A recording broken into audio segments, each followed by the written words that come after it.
건강한 우리 몸.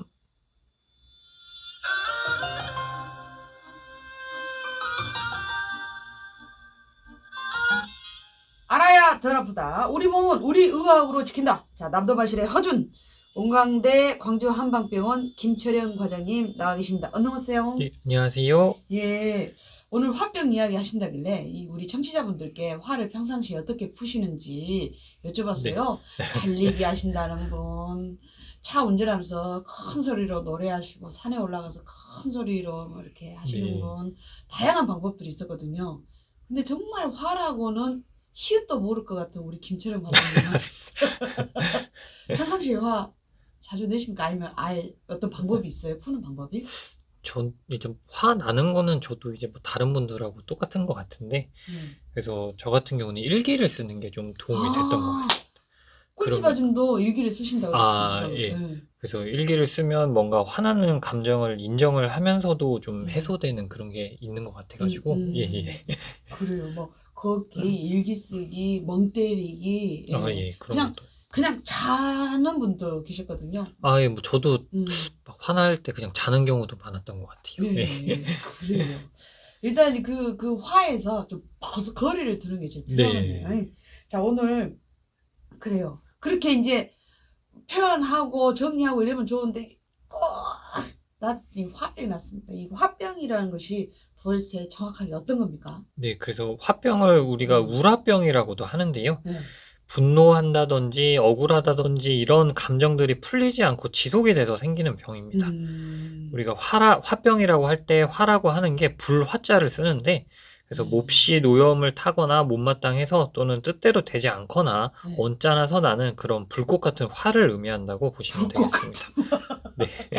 부글부글. 네. 그래가지고 그 조선 왕조 실록에도 보면 사도세자가 이제 아버지 영조에게 자신의 병을 화증이라고 한 대목이 나오는데요. 이 화증이 화병을 의미한다고 볼 수 있겠습니다. 그래서 기록에 따르면 사도세자의 화병은 아버지 영조가 매우 엄하셔가지고 그래서 사랑해주지 않아서 서럽고 꾸지람을 많이 하니까 무섭고 이런 것들 때문에 마음이 상해서 화가 되고 그것이 쌓여져서 병이 되었다고 하는데요. 그래서 이 화병이라는 용어가 전통적으로 우리나라에서 사용하는 병명인데 지금은 이제 바뀐 걸로 알고 있는데요. 한때는 미국 정신의학회에서도 서양에는 없는 한국의 문화와 관련된 병이라고 해서 화병이라는 우리말을 그대로 사용했었습니다. 뉴스에서 봤어요. 근데 지금 바뀌었대요? 이게 아마 몇 년 전에 뭐 분노 이런 쪽으로 해가지고 바뀐 것 같습니다. 좋구만. 그래서 예를 들어서 그러니까 고혈압 같은 경우에는 우리나라에서는 고혈압이라고 하고 서양에서는 하이퍼텐션이라고 하는데 화병은 우리나라에서도 화병, 서양에서도 화병이라고 했었습니다. 예. 자, 오늘 정말 귀한 시간이 될 것 같아요. 화병에 대해서 알아보고 이 궁금한 점 있으시면 문자 보내주시기 바랍니다. 이걸 또 어떻게 풀어가야 되는지까지 우리 김철영 과장님이 또 소개를 해 주실 거예요. 카카오톡 오픈채팅 막 지정남의 남도마실도 활짝 열어놨어요. 그러면은 아까 그 분노, 억울한 감정이 풀리지 않고 지속되는 병이 화병이라고 그랬잖아요. 그러면은 화병하고 우울증 뭐 같구나 이렇게 봐도 됩니까?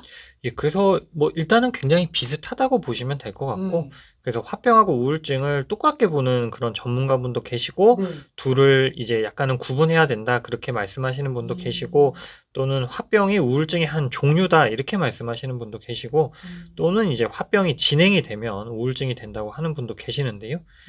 그래서 일단 화병이 우울증이 된다고 하시는 분들 말씀은 이제 처음에는 외부 자극에 화가 나던 게 그게 계속 그런 상황이 반복되다 보면 체념하게 되고 그래서 우울증의 양상으로 가게 된다. 시집살이를 계속 맞습니다. 계속 나가다 보면 옴짝달싹 못하면서 우울이 이렇게 딱 체화돼 버리는구만. 그래서 그런 거를 볼 때는 이제 화병이 진행돼서 우울증이 된다고도 얘기를 할 수가 있을 것 같고 그리고 화병과 우울증을 굳이 구분을 한다고 하면 화병은 좀 더 치밀어 오르는 그 화라는 말처럼 좀 더 치밀어 오르는 증상이 위주가 될 수가 있고 우울증은 의욕이 없다든지 기운이 없다든지 이런 증상 위주가 될 수 있겠습니다.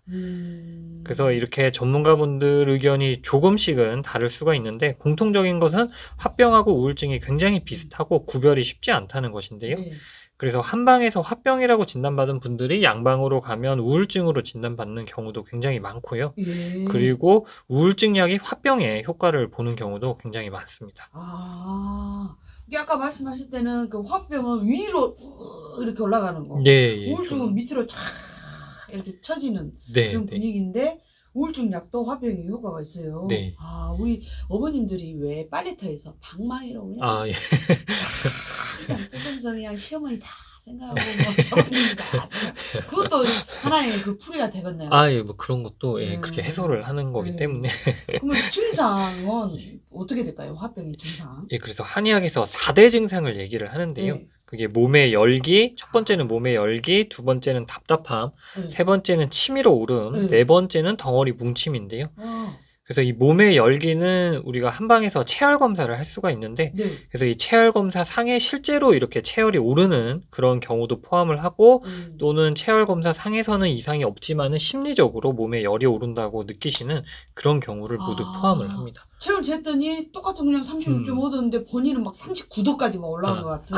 예, 그래가지고 그 실제 체온계는 조금 다르고 네. 체열 검사가 그 적외선으로 촬영을 하는 게 있거든요. 사진을 찍으면 사진을 찍어서 예, 그래서 체열. 예. 실제로 이제 체온상에 뭐 체열도 오를 수가 있겠지만은 예, 그렇게 적외선 사진을 찍으면 예, 몸이 막 빨갛게 나오고 이런 경우가 있거든요. 예. 그리고 이 덩어리 그 답답함이나 치밀어 오름은 이제 말 그대로라고 보시면 되고 덩어리 뭉침이라는 거는 뭐냐 하면 한의학에서 매액기라고 하는 게 있거든요. 그래서 목에 뭔가 걸려 있는 것 같은데 뱉으려고 해도 뱉어지지 않고 삼키려고 해도 삼켜지지 않는 그런 것을 매액기라고 하는데, 그래가지고 화병에서 덩어리 뭉침은 이런 매액기를 의미한다고 보시면 되겠습니다. 또는 이런 매액기가 꼭 아니더라도 우리 가슴의 정중앙에 단중혈이라고 하는 혈이 있거든요. 그래서 여기가 뭉치고 아픈 것을 의미하기도 합니다. 아, 여기 가슴 한 가운데 이렇게 누르면 네. 굉장히 막 아프고 이러면 좀 화병이 있다 이렇게 생각이 예, 드는 거예요? 그래서 예, 맞습니다. 아니 근데 진짜 매핵기 그거 이렇게 막 이렇게 뱉으려고 해도 안 뱉어주고 계속 답답하고. 네. 이건 진짜 말 못한 그 어떤 것이 있어가지고 정말 답답할 거 아니에요. 네. 그러면은 내가 화병인가? 아닌가? 그럼 뭐 자가진단 할 수 있는 게 있나요? 네. 그래서 이것도 자가진단 체크리스트가 있는데 굉장히 있어요? 예, 그 종류가 굉장히 많거든요. 그래가지고 제가 오늘 말씀드릴 거는 좀 비교적 간단한 걸로 이렇게 가져와 봤는데요. 아, 그래서 그래요? 예. 그러면 청취자분들 지금 이제 항목 선생님이 이렇게 불러주시면 한번 체크 한번 같이 해봅시다. 손가락 세워놓고. 네, 그래서 총 6가지인데요. 예. 먼저 1번은 잠을 잘 자지 못하고 깨거나 꿈을 많이 꾸고 개운하지 않다. 네, 그리고 2번은 예민하고 사소한 말에도 짜증이 난다. 3번 신경을 쓰면 소화가 안 되고 체한다. 4번 평소 가슴이 두근거리고 불안하다. 5번 만사가 귀찮고 의욕이 없다. 6번 목 안에 가래 같은 것이 걸려있는 느낌이다. 그래서 이 6가지 중에서 한두 가지만 해당이 돼도 화병의 가능성이 어느 정도 있다고 보시면 되고, 그런데 또 이런 증상들이 단기적으로는 스트레스 받거나 하면 잠깐은 또 누구나 있을 수 있는 증상이긴 하거든요. 그래서 일시적으로 이런 증상이 나타나는 경우는 이제 괜찮다고 보시면 되는데, 그런데 이런 증상이 2주 이상 지속이 된다면 화병의 가능성이 좀 높아진다고 할 수 있겠습니다. 2주 이상? 네. 예. 우리 청취자분들 이렇게 손 꼽으셨습니까요? 저 실은 2개 꼽았다가 뭐요? 나 화병이 했더니 단기적으로 뭐 이렇게 확 스트레스 받으면 잠 잘 못 자고 막 꿈도 많이 꾸고 막 개운하지 못하고 또 소화도 잘 안 되고 잘 체하고 막 이런 거 2개 꼽았는데 이게 2주 이상이 되면 화병일 확률이 높고 단기적이면 그냥 스트레스 때문이다. 이렇게 생각이 되겠네요. 네, 맞습니다. 우리 청취자분들은 해당이 되는지 어쩐지 해당되시는 분들 더 귀 쫑긋 세워주시기 바랍니다. 다행이다 싶으면서도 또 여기 해당되시는 우리 청취자분들 계시값서 걱정도 됩니다. 자, 음악 듣고 차분히 마음 가라앉히고 오늘은 조용조용하게 진행을 해보도록 하겠습니다. 그 사도세자 말씀하셨는데 그 영화도 있었잖아요. 정말 그 영화 보고 진짜 펄펄 울었습니다. 아버지의 사랑을 받기가 이렇게 힘든 일인가. 네, 맞습니다. 그런 마음을 담은 조승우의 꽃이 피고 지듯이 듣고 와서 이야기 나눌게요. 조승우의 노래로 꽃이 피고 지듯이 듣고 왔습니다. 자, 오늘 건강한 우리 몸 남도마실의 허준 건강대 광주한방병원 김철영 과장님과 함께 화병에 대해서 알아보고 있습니다. 전라도 어머님들은 가슴에 피라고 하거든요. 가슴앓이. 예.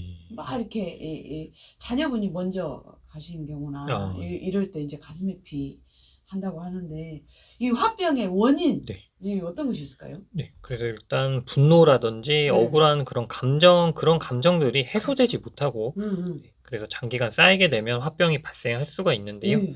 그리고 한의학에서 탈영실정이라고 하는 게 있습니다. 탈영실정이요? 네. 이게 뭐냐면 부귀한 사람이 갑자기 돈을 잃는다든지 또는 직책이 높았던 사람이 갑자기 그 직책을 잃는 것을 탈영실정이라고 하는데 쉽게 말하면 상실감이라고도 할 수가 있고요. 그러면 이 IMF 때 그때 맞습니다. 막 부도 나고 막 회사가 다 이렇게 있을 때 정말 이런 증상이 많았거든요.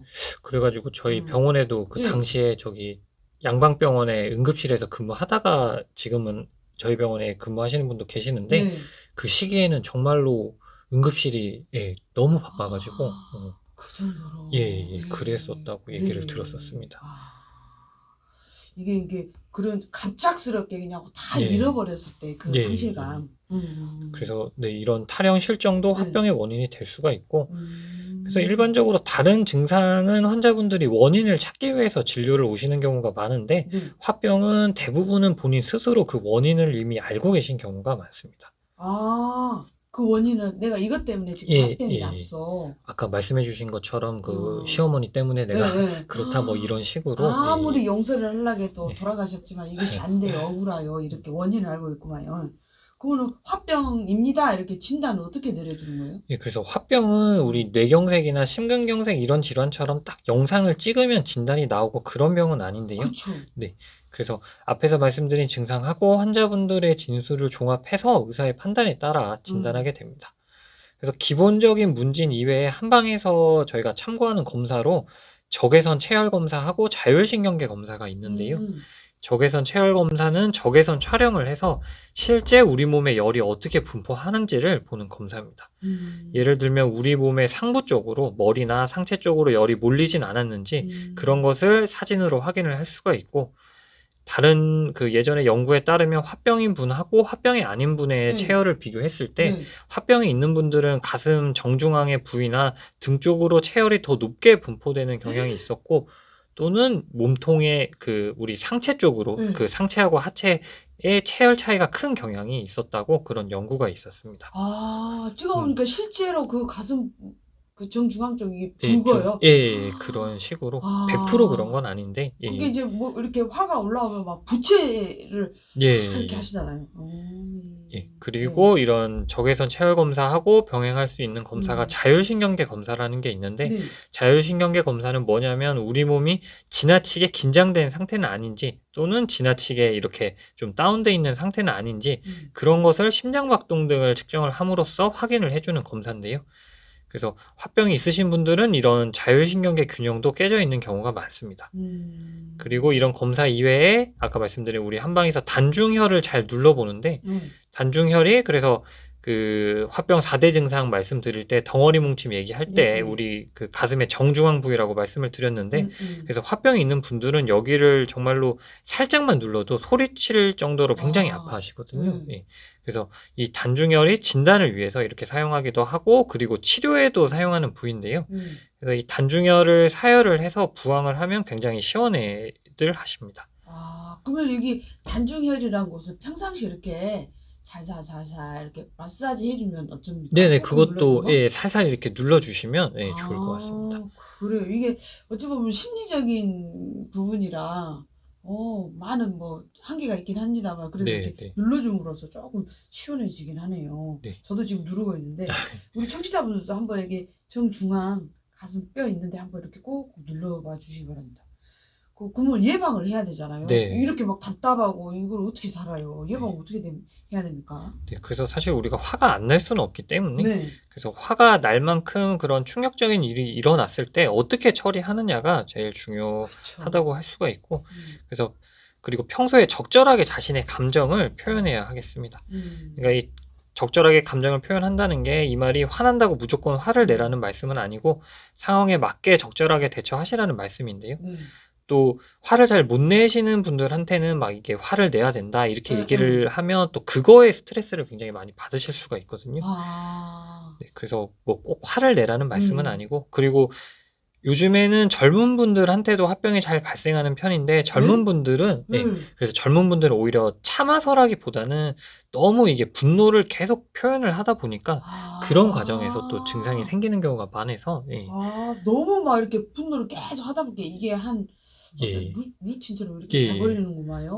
또 정말 그 화는 내면 낼수록 또 더 나고 이런 아, 경우도 있긴 하니까요. 예. 아, 이게 적절한 게 중요하긴 네, 한데, 화가 났거나 서운한 감정이 있을 때 1인칭, 네, 네. 지금 뭐, 지금 이 일을 해가야 되는데 네가 이렇게 하면 되겠어? 이거보다 네가 지금 이렇게 음, 하니까 나는 이런 감정이 들어. 아, 예, 이렇게 예, 말하는 게 굉장히 예, 예. 중요하다고 아, 맞는 들었거든요. 말씀. 이렇게 좀 습관을 좀 들이는 것도 참 네. 좋을 것 같네요. 그래가지고, 네. 음, 그래서 화를 내고 안 내고 이게 꼭 중요하다기보다는 그 화를 어떻게 적절하게 해소하느냐가 중요하다고 할 수가 그러게요. 있고, 그래서 앞에서 말씀해주신 그런 뭐 걷기나 운동, 이런 운동, 네. 그리고 노래 부르기, 또 말씀드린 뭐 일기 쓰기, 이런 음, 것들이 다 화를 해소하는데 도움이 많이 된다고 할 수가 있고요. 음, 그리고 지난 시간에 한번 말씀해주신 멍 때리기 이런 것도 명상적인 관점에서 굉장히 도움이 많이 될 것 같습니다. 네. 그리고 화병의 원인이 사실 가족한테 있는 경우도 굉장히 많은데, 그래서 가족 간의 대화가 네. 정말 중요하고요. 음, 그러니까 가족이니까 무조건 참는다, 희생한다, 그렇게 하지 마시고, 우리 어머니들. 네. 그래서 대화를 많이 하시고 네. 감정을 나누는 것이 필요하겠습니다. 그리고 음, 이런 거 이외에 화병이 있는 분들이 변비를 가지고 계신 경우도 굉장히 어? 많거든요. 아, 예, 정말요? 예. 그래서 변비가 되게 별거 아닌 것 같은데, 그런데 네. 변비가 있으면 굉장히 사람이 예민해지고 삶의 질이 떨어질 수가 있거든요. 네. 그래서 이런 변비를 개선하는 것도 이런 우리가 그런 기혈순환을 잘해준다 이런 측면에서 화병의 예방에 도움이 될 수가 있겠습니다.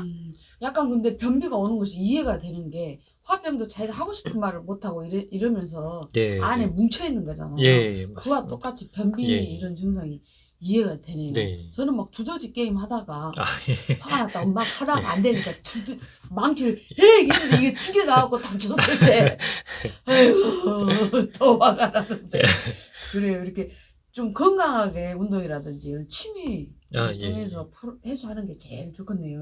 그러면은 화병인데 이게 좀 치료가 필요할 것 같다. 개인이 더 네, 잘한다면서요. 네, 네. 그럴 때 치료를 언제 받는 것이 좋을까요? 네, 그래서 너무 화가 음, 나고 속이 상할 때 잠깐 증상이 나타나는 거는 사실 누구나 그런 정상적인 반응이기 때문에 네. 치료가 필요하다고는 볼 수가 없고요.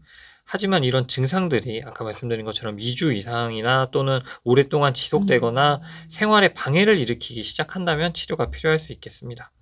그래서 음, 양방에서는 이제 화병을 우울증의 한 종류로 보고 우울증 약물을 사용하는 경우가 많고요. 네. 한방에서는 심신합일이라고 해서 정신과 육체를 나눌 수 없는 하나라고 보는데요. 그래서 음, 이런 화병에 정신뿐만 아니라 육체적인 증상을 함께 치료하는 것을 중요하게 생각을 합니다.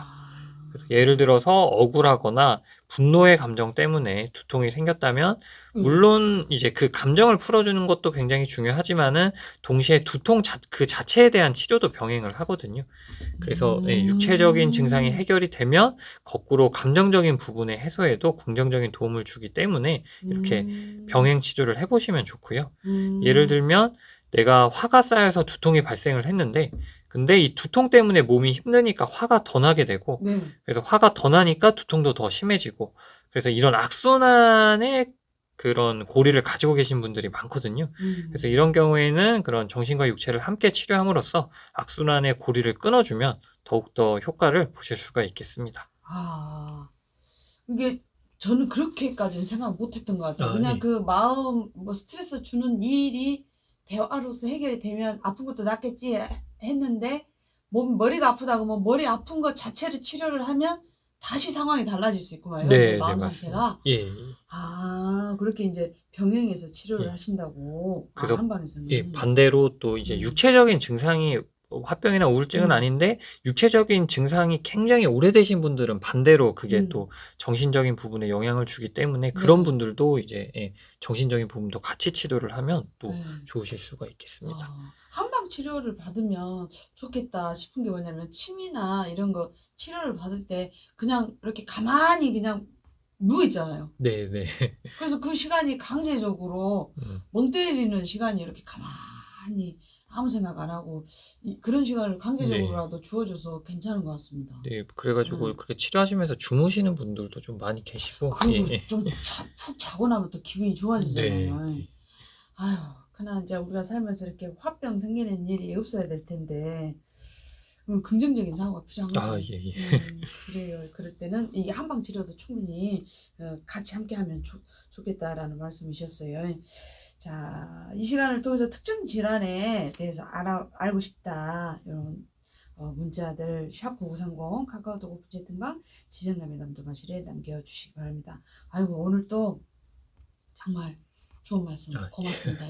예, 화를 1도 안 낼 것 같은 우리 김철현 과장님